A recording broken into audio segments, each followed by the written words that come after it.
Hello student, welcome to brain child IAS academy. Current affairs session में आपका स्वागत है। आज का न्यूज़ है बांग्लादेश से रिलेटेड। शेख हसीना जो कि बांग्लादेश की प्राइम मिनिस्टर है और अवामी लीग जो वहाँ की जो रूलिंग पार्टी है उसकी हेड है, उन्होंने पीएम के पद से इस्तीफ़ा दे दिया है और बांग्लादेश में मिलिट्री कूप हुआ है, यानी मिलिट्री के द्वारा तख्ता पलट हुआ है। पीएम शेख हसीना बांग्लादेश से निकलकर भारत आ गई हैं।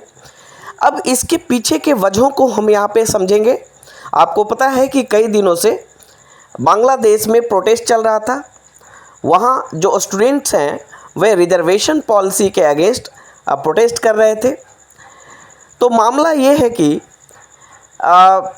कुछ दिन पहले ही सुप्रीम कोर्ट ने 2018 में गवर्नमेंट के एक सर्कुलर को रद्द कर दिया था। 2018 में गवर्नमेंट ने एक रिजर्वेशन पॉलिसी लाई थी जिसके तहत मुक्ति योद्धा जो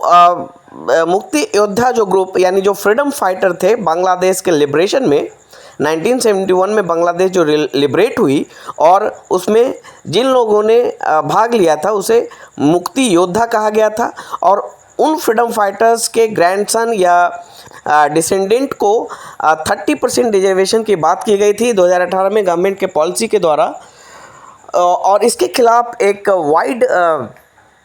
बड़े स्तर पे एक प्रोटेस्ट हुआ था और जिस प्रोटेस्ट के तहत बांग्लादेश की गवर्नमेंट ने एक सर्कुलर जारी करके इस रिजर्वेशन को ख़त्म कर दिया था, है ना। इस रिजर्वेशन को वापस ले लिया था। हाल ही में सुप्रीम कोर्ट ने उस गवर्नमेंट के उस सर्कुलर को, जिसने रिजर्वेशन को ख़त्म कर दिया था, उस सर्कुलर को ही नल एंड वाइड कर दिया, यानी सर्कुलर को ही गलत साबित कर दिया, जिसके कारण, है ना, बांग्लादेश में स्टूडेंट्स का प्रोटेस्ट हुआ और उस प्रोटेस्ट में बड़ी संख्या में स्टूडेंट्स ने भाग लिया, जिसमें गवर्नमेंट और स्टूडेंट के बीच झड़प में कई बांग्लादेशी स्टूडेंट्स की मृत्यु हो गई थी, है ना।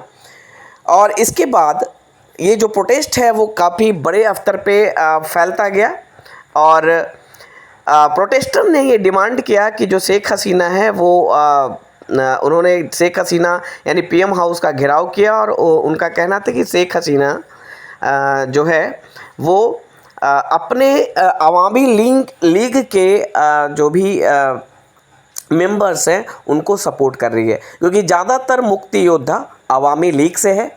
तो प्रोटेस्टर का कहना था कि बांग्लादेश में, है ना, इक्वालिटी आए और अवामी लीग के सदस्यों को जो बेनिफिट दिया जा रहा है उस बेनिफिट को हटाया जाना चाहिए। ओके, इसके तहत यहाँ पे एक और ये है कि ये जो प्रोटेस्ट है शेख हसीना के विरुद्ध, वो और भी ज़्यादा तब भड़क गया जब वहाँ की प्राइम मिनिस्टर शेख हसीना ने यह रिमार्क दिया, ये जो रिजर्वेशन है वो मुक्ति योद्धा के लिए ज़रूरी है, यानी अगर ये रिजर्वेशन मुक्ति योद्धा को ना मिलके राजाकार को मिलना चाहिए, ये ऐसा उन्होंने रिमार्क दिया। राजाकार कौन से हैं? राजाकार वो कम्युनिटी है जिसे जो पैरामिलिट्री फोर्स के रूप में 1971 वार में, है ना, पाकिस्तान की तरफ से लड़े थे। और उन्होंने शेख हसीना ने यह पूछा, this is my question, I want to ask the people of the nation, if the protester don't comply I can do nothing. Sheikh Hasina ने कहा, if not the grandchildren of the freedom fighters, then who will get quota benefit? The grandchildren of राजाकार। उन्होंने कहा कि अगर freedom fighters के grand children को कोटा नहीं मिलेगा तो किसे मिलेगा? राजाकार को मिलेगा। राजाकार का जो रिमार्क था उसने जो रॉ नर्व्स थे उसको टच किया और ये जो प्रदर्शन था, ये जो प्रोटेस्ट था और भी भड़क उठा, है ना। राजाकार कौन थे? एक पार्लियामेंट्री फोर्स जिसे पाकिस्तान आर्मी ने रिक्रूट किया था 1971 डिवीजन बार में, है ना। तो ये जो कमेंट था राजाकार का, शेख हसीना का, उसमें घी में आग डालने का काम किया। तो यहाँ पे जो शेख हसीना ने रिज़ाइन किया, उसके बाद मिलिट्री ने जो है रूल संभाला है। और मिलिट्री ने एक मीटिंग के द्वारा, जिसमें अपोजिशन पार्टी को बुलाया गया था और अवामी लीग के सदस्यों को रोका गया था, इस मीटिंग में मिलिट्री ने नए गवर्नमेंट को फाइंड आउट करने का प्रयास किया है।